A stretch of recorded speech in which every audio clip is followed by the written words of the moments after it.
Hello everyone. तो this is our fifth video on point and array. यहाँ भी हम 5 क्वेश्चंस डिस्कस करेंगे जो कि इस कॉन्सेप्ट पे बेस्ड हैं, पॉइंट एंड एरे की कॉन्सेप्ट पे बेस्ड है। और सबसे पहले हम we will go through each and every question और उसके बाद हम व्यू बोर्ड में जाके उसको सॉल्व करेंगे। तो हमारा पहला क्वेश्चन है, the following C function takes two ASCII strings and determines whether one is an anagram of the other. देखो एनाग्राम क्या होता है कि आपके पास एक स्ट्रिंग है और उसको आप अगर परमुटेशन यूज़ करके आप different type of string you can form. जैसे HELLO, तो आप इसको लिख सकते हो LLOHE। मतलब number of length of string same रहेगा, frequency of each character in string भी सेम रहेगा, लेकिन वो जिगजैग मोड में रहेगा। मीन्स जो फर्स्ट पोजीशन पे है वो सेकंड पोजीशन पे आ जाएगा, इस तरह से रहेगा। ठीक है, तो वो हमें दो स्ट्रिंग पास करने हैं किसी फंक्शन में और हमें फाइंड आउट करना है कि this both strings are anagram to each other. So an anagram of string is a string obtained by permuting the letter in S। तो हमारे पास ये कोड गिवन है और इस कोड को हमें समझना है कि what is going on in this program, और हमें ए और बी का वैल्यू फाइंड आउट करना है इस ऑप्शन में से कि कौन सा ऑप्शन करेक्ट है। ठीक है, ये क्वेश्चन 2005 में आया था, काफ़ी अच्छा क्वेश्चन है।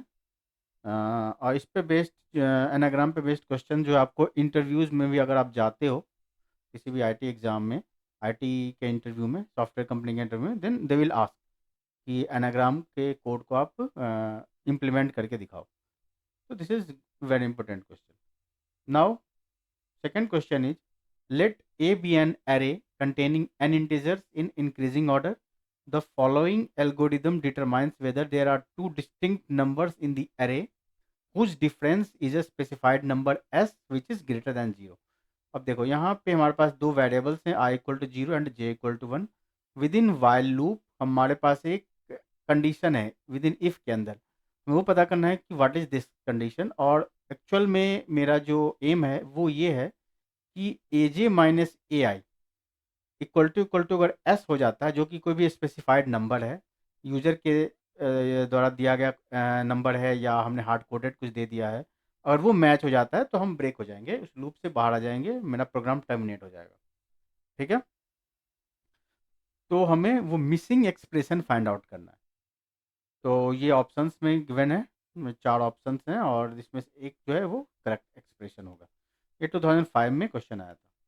नाउ थर्ड क्वेश्चन है, let A and B be two sorted arrays containing N integers each in non decreasing order. मतलब असेंडिंग ऑर्डर में दो एरे मेरे पास गिवन है ए एंड बी। ठीक है, and let C be a sorted array containing two N integers obtained by merging the two arrays and B.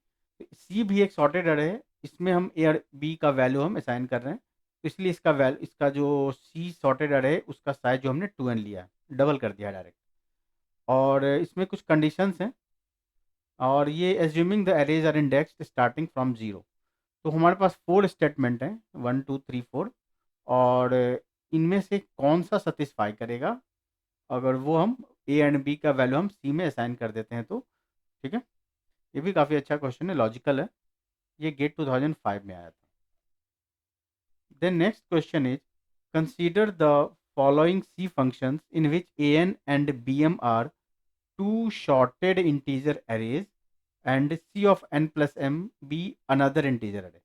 यहाँ पे मेरे पास एक फंक्शन गिवन है ए बी एंड सी और int I j k, then we have initialized and we have some condition and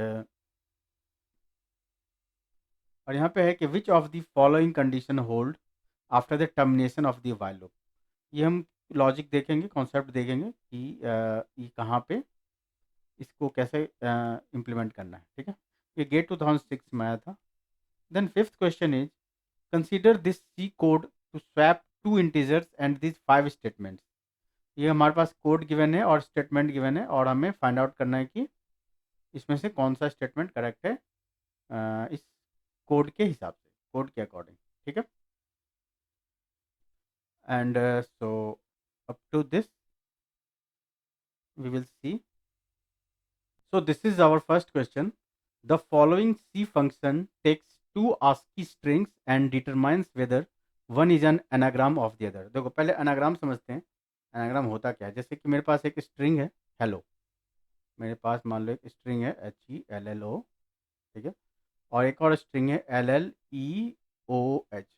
अब हम क्या देख रहे हैं कि दोनों स्ट्रिंग डिफरेंट हैं, लेकिन दोनों स्ट्रिंग का लेंथ सेम है, लेंथ सेम है, ठीक है, और occurrence of character is same, means frequency of each character is same, frequency of each character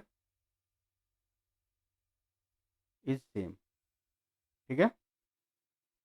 so it means this strings are anagram, मतलब लेंथ सेम है और जो कैरेक्टर आ रहे हैं, जैसे एच है एक बार आया है, देन ओ भी एक बार आया है, ई भी एक बार आया है, एल दो बार आया है।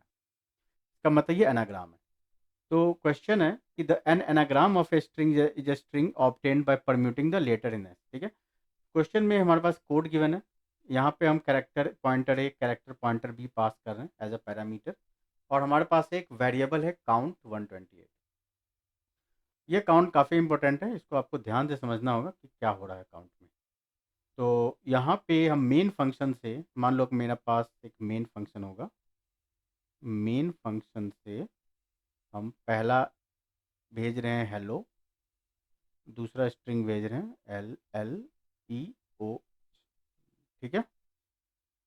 इसके अंदर अब क्या हो रहा है, ये दोनों स्ट्रिंग पास किया, तब A is pointing to hello, B is pointing to LLEOH।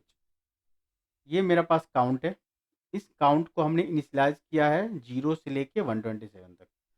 ये बेसिकली हम क्यों कर रहे हैं, वो हम यूज़ कर रहे हैं इसको इंडेक्स के लिए, मतलब कि जैसे मेरा एच है वो कितनी बार काउंट ये इंक्रीमेंट होगा, ये एल है वो कितनी बार आया है, क्या फ्रीक्वेंसी है किसी पर्टिकुलर स्ट्रिंग में, उसके लिए हम काउंट यूज़ कर रहे हैं।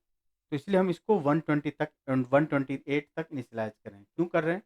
क्योंकि देखो कैपिटल ए, सॉरी यहाँ से कैपिटल ए से जेड तक जो है आस्क की वैल्यू क्या होती है 65 टू 90 तक, ठीक है।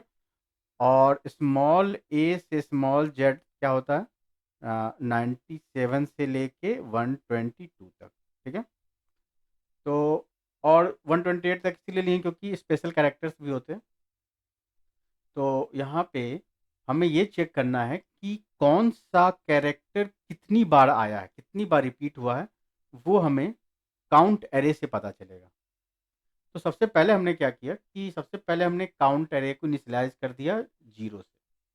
देखो j equal to 0, j less than 128, count j, मतलब ये इसमें जितने भी वैल्यू हैं 0 से लेके 127 तक वो सारे 0 से इनिशियलाइज हो गए। Now we will check each and every इस कैरेक्टर इन द स्ट्रिंग, मतलब कि यहाँ पे हम चेक करेंगे क्या AJ एंड BJ, अगर AJ अगर नॉन जीरो है, ठीक है, नल नहीं है, तो ये BJ को चेक करेगा, क्योंकि यहाँ पे एंड ऑपरेशन हो रहा है। अगर AJ जीरो है then it will come out, अगर पहला फॉल्स है तो वो बाहर आ जाएगा, अगर पहला ट्रू है तो वो दूसरा को भी चेक करेगा कि दूसरा भी करेक्ट है कि नहीं, दूसरा भी नॉन जीरो है कि नहीं, ठीक है। तो यहाँ पे सबसे पहले हम H चेक कर रहे हैं ए के लिए। ए के लिए अगर हम यहाँ पे में लिख दें ए में क्या होगा HELLO, ठीक है। और दूसरा क्या है, दूसरा है मेरा बी है, इसको इस तरह से लिखना चाहिए LLEOH, ठीक है। और इसको लेना होगा तो HELLO, HELLO,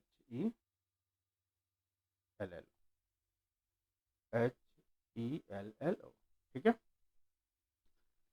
अब क्या हो रहा है कि ए और बी, अब यहाँ पे हम क्या देख रहे हैं कि वाइल लूप को चलने के लिए इंक्रीमेंट ऑपरेटर होना जरूरी है, तो ही वाइल लूप चलेगा, ठीक है।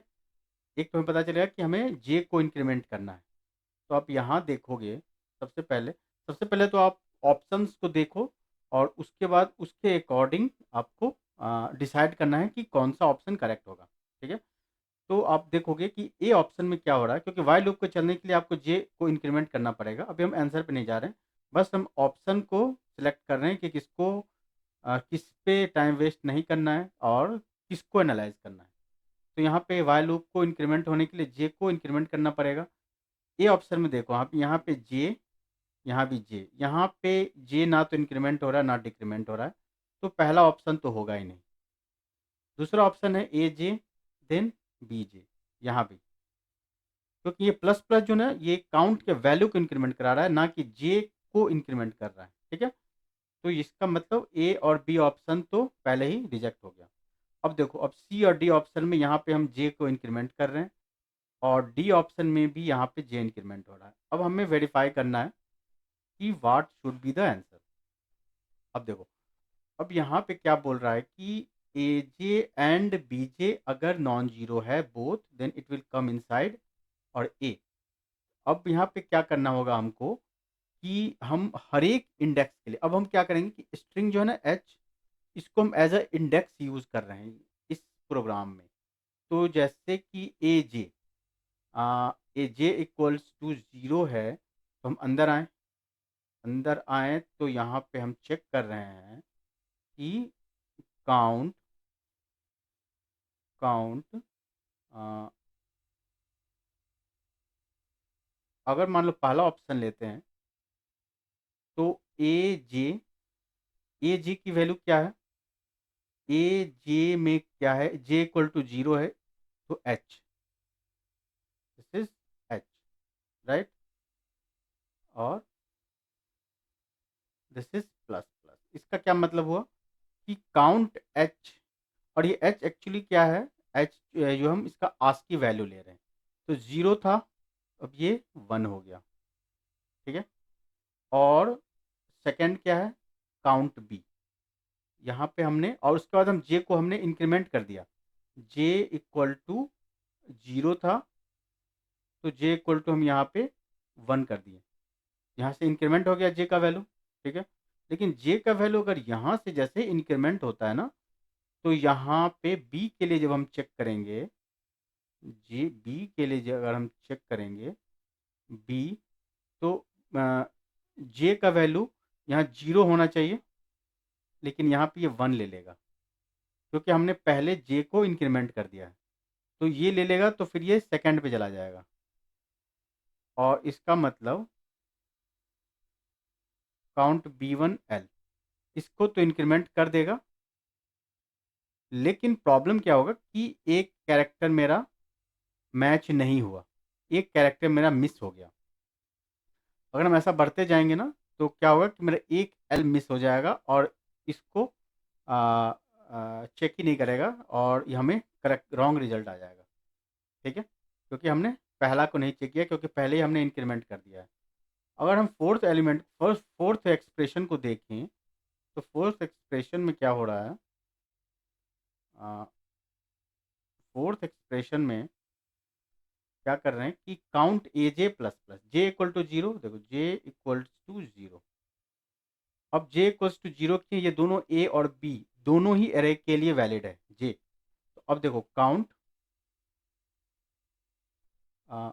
ए ऑफ जे जीरो। ठीक है, अभी हमने इसको इंक्रीमेंट नहीं किया, जे को इंक्रीमेंट नहीं किया है।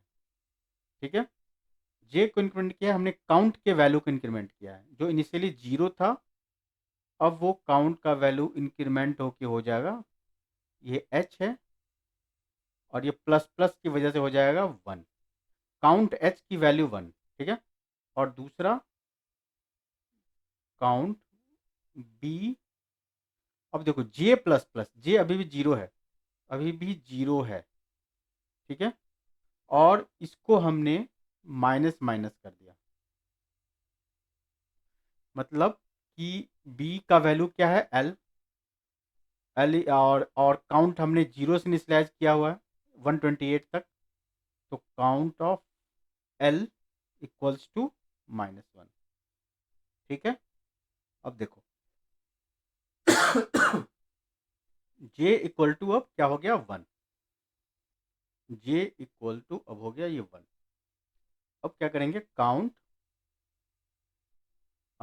ये 0 था, ये A1 हो गया, A1 plus plus, count A1 क्या है, HE, ये है E का वैल्यू, E इक्वल्स टू 1। उसके बाद काउंट, इसके केस में, सेकेंड वाले के केस में, काउंट B के केस में, B1, यहाँ पे क्या है, माइनस माइनस, इसका मतलब काउंट B1, B1 क्या है, L ही है, ठीक है। L क्या था पहले, -1, तो ये फिर से -2 हो गया, correct. Now we will see second one, J equal to 1 के बाद J equals to 2। J equal to 2 के केस में क्या हो रहा है कि काउंट A ऑफ 2, यहाँ पे हमें J को इंक्रीमेंट नहीं करना है, प्लस प्लस कर दिया हमने, और A ऑफ 2 का वैल्यू क्या है, HEL, ठीक है। A ऑफ 2 का वैल्यू L है, राइट, HELLO आप जो करते हो, A2 का वैल्यू L है। अब क्या होगा कि काउंट, और ये प्लस प्लस है, तो काउंट L का वैल्यू क्या होगा, काउंट L का वैल्यू -2 था, ये क्या हो जाएगा, -1। और काउंट B ऑफ, और ये क्या है, 2 minus minus equals to count of B of 2 क्या है, 0 1 2, E है ये, E। और ये हम इसको क्या कर रहे हैं, माइनस माइनस, ठीक है, माइनस माइनस कर रहे हैं, तो काउंट E का वैल्यू मेरा क्या था, 1 था, ये क्या हो जाएगा, 0। फिर J equals to 3, J equals to 3 के केस में count A of 3 plus plus count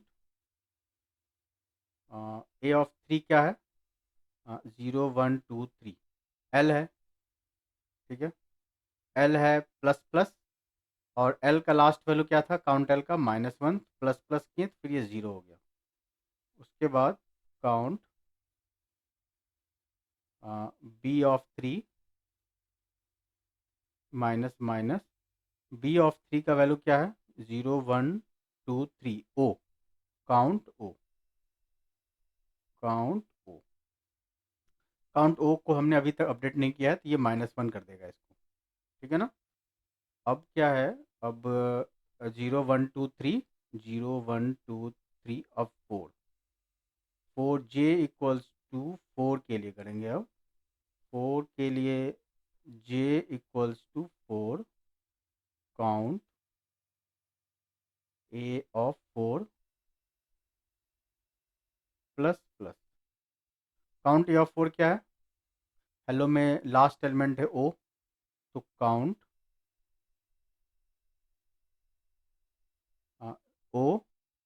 O का वैल्यू -1 था, ये 0 कर देगा इसको, और count B of 4 minus minus, count B of 4 क्या है, H है, ठीक है, काउंट H का वैल्यू, लेटेस्ट वैल्यू क्या था, 1, क्योंकि H का उसके बाद कभी भी हमने चेंज नहीं किया, तो H का माइनस माइनस 0 हो गया। इसका मतलब क्या देख रहे हो आप, HELLO, लास्ट, फाइनली जो काउंट का वैल्यू है, जब हम लूप से बाहर आएंगे तो काउंट का जो वैल्यू है वो सारे एलिमेंट का वैल्यू 0 हो जाएगा, क्योंकि अगर वो एनाग्राम है, दोनों स्ट्रिंग एक दूसरे का, इन दैट केस फ्रिक्वेंसी भी सेम रहेगा दोनों ही स्ट्रिंग में, कैरेक्टर का, तो वो जितनी बार हम इसको इंक्रीमेंट कर रहे हैं दूसरे दूसरे एक्सप्रेशन के थ्रू, हम उतनी बार उसको डिक्रीमेंट भी कर रहे हैं, तो रिजल्टेंट मेरा 0 आ जा रहा है। ठीक है। तो देखो यहाँ पे काउंट एच का फाइनल 0, ओ का वैल्यू 0, काउंट एल का 0, काउंट ई का 0। ठीक है, एल का कर ही चुके हैं। आ, उसके बाद और भी कोई है, देखो H, H E L, then L, then finally O. ठीक है, तो फाइनली मेरा जो काउंट है, जो कि हमने अपडेट हो गया था इंक्रीमेंट करने की वजह से, वो फिर से मेरा ज़ीरो हो जाएगा। तो जब वो जे का वैल्यू जैसे इंक्रीमेंट होगा तो हमें नल मिल जाएगा और हम वाइल लूप से बाहर आ जाएंगे। अब यहाँ चेक करेगा कि for J equal to zero, J less than 128, J plus plus. अब हम क्या है कि इसमें किसी भी तरह का स्ट्रिंग हम पास कर सकते हैं जिसका आस्की कैरेक्टर 0 से लेके 127 तक हो। ठीक है, तो 0 से 127 कोई भी कैरेक्टर हम पास करेंगे जिसका आस्की वैल्यू 0 से 127 के रेंज में होता है, तो वो उसको लूप से वो सारे आस्की कैरेक्टर को चेक करेगा, क्योंकि हर एक आस्की कैरेक्टर जो है एक इंडेक्स की तरह काम कर रहा है। और उस इंडेक्सिंग किसे कर रहे हैं, हम काउंट से कर रहे हैं। और काउंट का क्या वैल्यू है, जैसे काउंट एच का वैल्यू अगर 2 है या 3 है, तो इन दैट केस उसका जो एनाग्राम से हम अगर हम निगेटिव कर देंगे तो वो रिजल्टेंट जीरो हो जाएगा। अगर जीरो नहीं होता, अगर फाइनल रिजल्टेंट मेरा वन रह जाता है या टू रह जाता है, चलिए हम उसको देखते हैं बाद में। वो फिर इस केस में क्या होगा कि अगर सारे जीरो हो जाएंगे तो इन दैट केस ये चेक करेगा, हर एक केस में जीरो के लिए चेक करेगा कि count zero, if count zero है, ठीक है, काउंट जीरो है तो वो count zero equal to non zero है, सॉरी। अगर काउंट जे अगर नॉन जीरो होता है, काउंट जे अगर काउंट ऑफ जे अगर नॉन जीरो होता है, वन होता है, तो वो इसमें आएगा और जीरो रिटर्न कर देगा मेन फंक्शन में। और यहाँ पे हम मेन फंक्शन में चेक करेंगे कि if return equal to zero है तो no, not anagram, else anagram.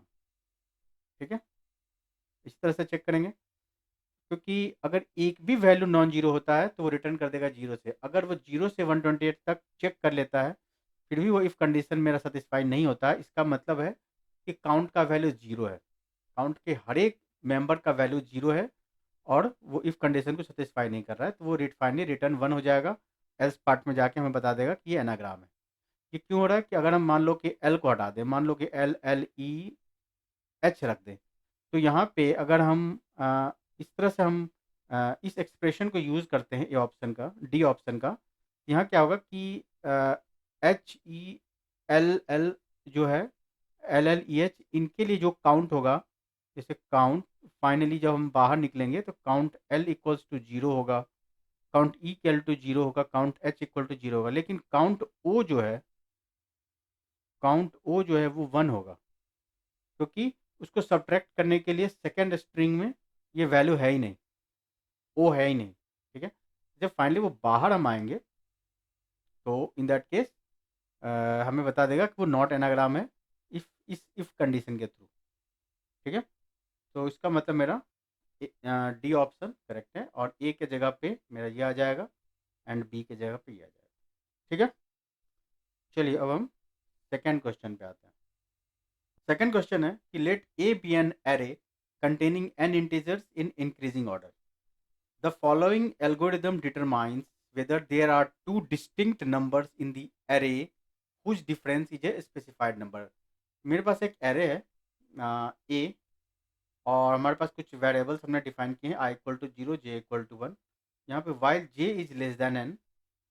ठीक है, तो एन क्या है, N is the number of integers in the array. ठीक है, number of integers in the array, मान लो एरे है, इसका साइज है एन।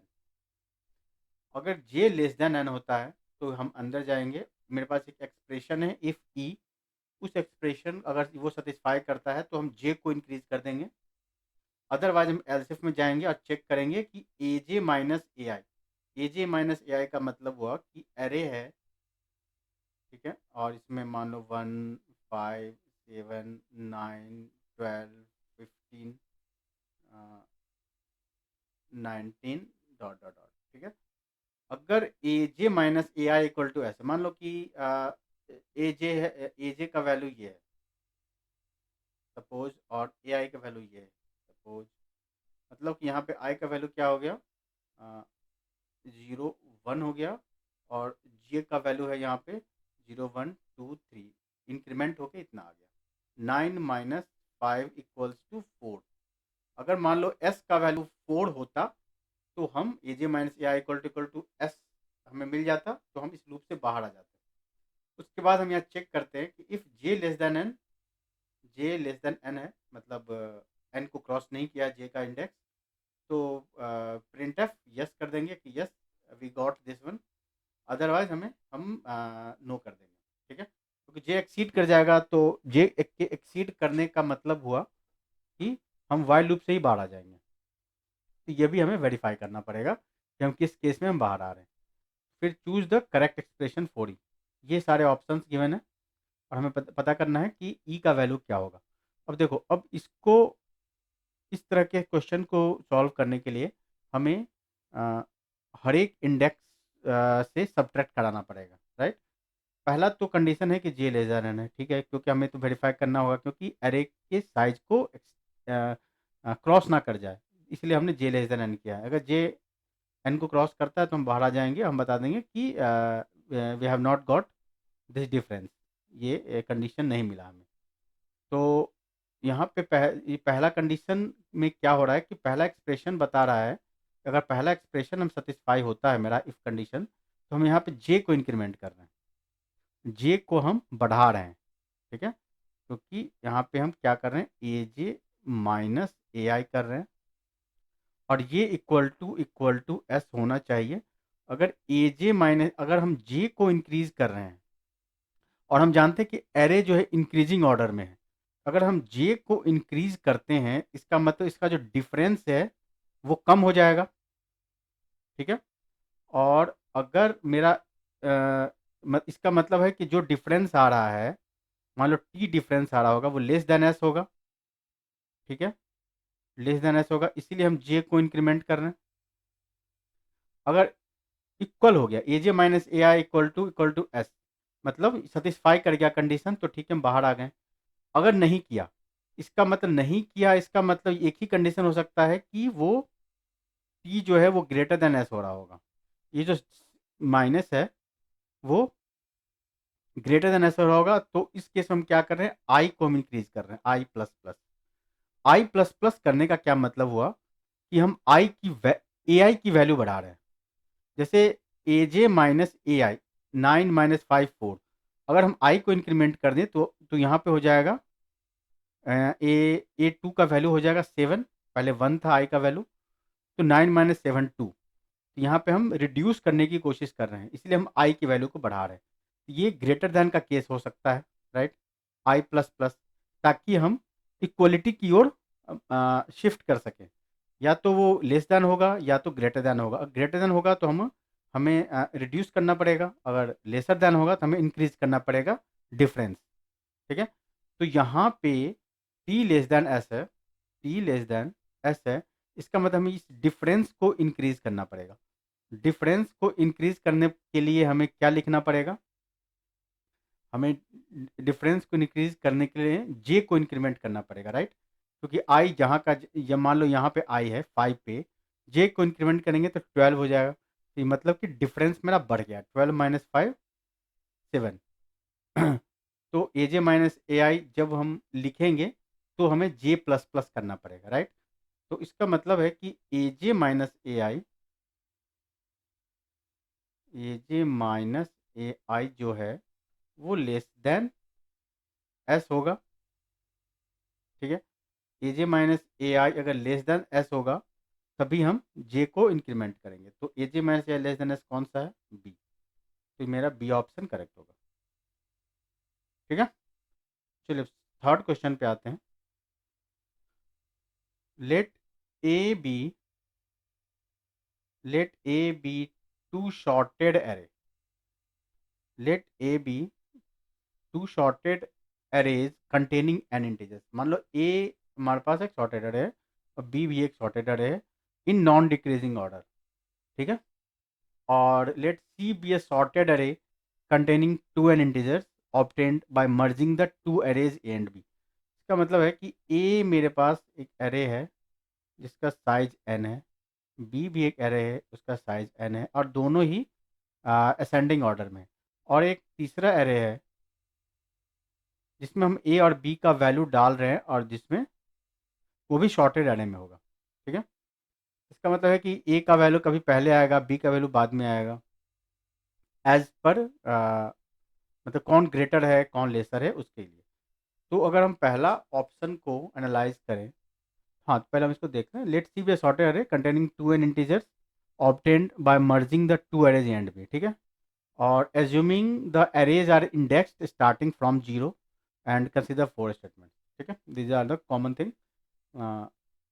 ये जीरो से स्टार्ट हो रहा है, सी अरे भी है वो भी जीरो से स्टार्ट हो रहा है।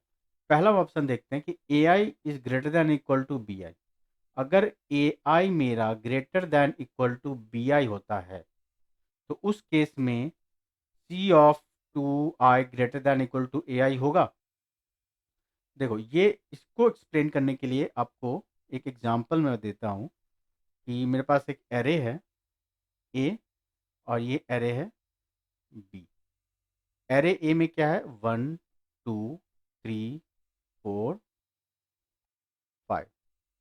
एरे बी में क्या है, 6 7 8 9 10। ठीक है, अब इसको सी एरे में डालेंगे अगर, तो पहले बी का सारा पार्ट आ जाएगा। ठीक है ना, 1 2 3 4 5, और उसके बाद ए आएगा 6 7 8 9 10। इंडेक्स क्या है, ये आपका आई इक्वल टू 0 1 2 3 4 5 6 7 8 9। ठीक है, और array A I B I का भी हमने यहाँ पे देख लिया है। अब क्या है कि अगर A I greater than equal to B I है, देखो A I greater than equal to B I, I equal to zero के लिए आई इक्वल टू जीरो नहीं लेते हैं, आई इक्वल टू वन लेते हैं, फिर मल्टीप्लाई होकर उतना ही हो जाएगा। आई इक्वल टू हम एक काम करते हैं, टू ले लेते हैं। तो आई इक्वल टू टू लेते हैं तो बी टू मतलब 8, 8 ग्रेटर दैन इक्वल टू 3। ठीक है, मतलब A2 greater than equal to B3 है। तो उस केस में C of 2i greater than equal to AI, मतलब 2, मतलब दो दूनी 4, दो दूनी 2 आई है, मतलब 2 2 जा 4। क्या ये कंडीशन करेक्ट है? मतलब this 5 is greater than A2, 5 greater than 8 है? नहीं है। It means first option is wrong. Second option क्या है, A I greater than equal to B I है तो C two of two I greater than equal to B I होगा ही। ये ऑप्शन करेक्ट है। आप इस एग्जाम्पल से आप समझ सकते हो। A I greater than equal to B I है तो C of two I less than equal to A I, ये भी करेक्ट है, लेस दैन है। ठीक है, और इक्वलिटी भी होल्ड कर सकता है इन सम कंडीशंस। तो मेरे पास सेकेंड एंड थर्ड, सॉरी हाँ second and third, this two statement are correct. Third one A I greater than equal to B I है तो ये लेस देन बी आई, ऐसा नहीं होगा। आप इस ऑप्शन से देख सकते हो 5 इज ऑलवेज ग्रेटर देन 2, और this is what, this is B3, B2 का वैल्यू 3 है, तो ये ऑप्शन भी गलत है। तो इसका मतलब मेरे पास सेकेंड एंड थर्ड आंसर होगा। ये बेसिकली लॉजिकल क्वेश्चन है, मतलब ये इसमें सी प्रोग्रामिंग किया गया है, बट सी प्रोग्राम से ज़्यादा आपको लॉजिकल एबिलिटी आप में होना चाहिए, then you can solve this question. Okay, तो फोर्थ क्वेश्चन है कि consider the following C function in which A N and B M are two sorted integer arrays and C of N plus M be another integer array. यहाँ पे मेरे पास एक function given है X Y Z, और इसमें हम as a argument हम पास कर रहे हैं ए बी एंड सी अरे, थ्री अरेज, और हमारे पास लोकल वेरिएबल है आई जे के। और यहाँ पे इस वाइल कंडीशन में हम क्या कर रहे हैं कि हम चेक कर रहे हैं कि while I is less than and J is less than M, ठीक है। और if A I less than B J, then A value is assigned in C, और otherwise B value is assigned C. मतलब कि ए और B, मेरे पास ए और B दो एरे है, दोनों ही शॉर्टेड है, ठीक है। और दोनों के वैल्यू को हम असाइन कर रहे हैं एन प्लस एम। इसमें भी जो भी वो भी शॉर्टेड ऑर्डर में, राइट। तो जो भी इसमें स्मॉल, दोनों में से स्मॉल है वो पहले जा रहा है सी में, और ये तब तक लूप चलेगा जब तक मेरा वाइल कंडीशन चलता रहेगा। तो which of the following condition holds after the termination of the while loop. तो जब हम वाइल लूप टर्मिनेट हो जा रहा है उसके बाद जे और आई का वैल्यू क्या होगा, के का वैल्यू क्या होगा, that all this things we need to understand. तो देखो, पहले क्या है कि जब इसके वाइल लूप के टर्मिनेट होने का क्या सी कंडीशन हो सकता है। पहला कंडीशन है कि आई इक्वल टू अगर एन हो जाए and J less than M रहे, इस सिचुएशन में मेरा वाइल लूप टर्मिनेट हो जाएगा। अगर आई इक्वल टू एन और जे लेस देन एम है तो यहाँ पे के का वैल्यू क्या होगा। देखो आई इक्वल टू एन हो गया, इसका मतलब लूप एन टाइम्स तो घूम मूव लूपिंग हो ही चुका होगा, right. I equal to N हो गया तो लूप तो एन बार तो घूम चुका होगा, तो एन बार घूम चुका है, ठीक। प्लस उस मोमेंट पे जे का जो भी वैल्यू होगा वो के साथ ऐड हो जाएगा, ओके। और उसके बाद ए ऑफ एन माइनस वन, क्योंकि एन के लिए तो एंटर करेगा नहीं, बाहर ही आ जाएगा। तो A of N minus one is less than B of J, ठीक है। एक ये कंडीशन है। सेकंड है, अगर I is less than N हो और जे इक्वल टू एम हो, उस केस में क्या होगा कि लूप जो है एम टाइम्स तो घूम चुका होगा, राइट। तो के का वैल्यू एम तो होगा ही, और प्लस उस मोमेंट पे जो भी आई का वैल्यू होगा वो ऐड हो जाएगा। और ए ऑफ, यहाँ पे बी देना होगा, B of M minus one is less than A of I. This is the condition when loop will be terminated. अब आप इनमें दोनों में से मैच कर लो, J less than M, I less than N, ठीक है। अगर यहाँ पे आई लेस देन एन देते हैं तो यहाँ पे आई लेस देन एन, इस केस में देखते हैं, अगर आई लेस देन एन है, यहाँ I less than N, then K equals to है M plus I minus one, but K equals to M plus I होगा, क्योंकि यहाँ क्वेश्चन में क्या है, after the termination of the while loop. ये जो केस है K equal M plus I minus one, ये जब वाइल लूप के अंदर होगा और लास्ट टाइम वो एग्जीक्यूट हो रहा होगा, उस केस में का ये कंडीशन है। ये with in the while loop की कंडीशन में, आफ्टर टर्मिनेशन की बात नहीं हो रही, यहाँ पे आफ्टर द टर्मिनेशन की बात हो रही है। तो उस केस में ये दोनों ही कंडीशन फॉल्स है, क्योंकि अगर आप देखो पहला वाला भी जे लेस देन एम, यहाँ पे J less than M, but यहाँ K equals to N plus J है, लेकिन यहाँ पे K equals to N plus J minus one.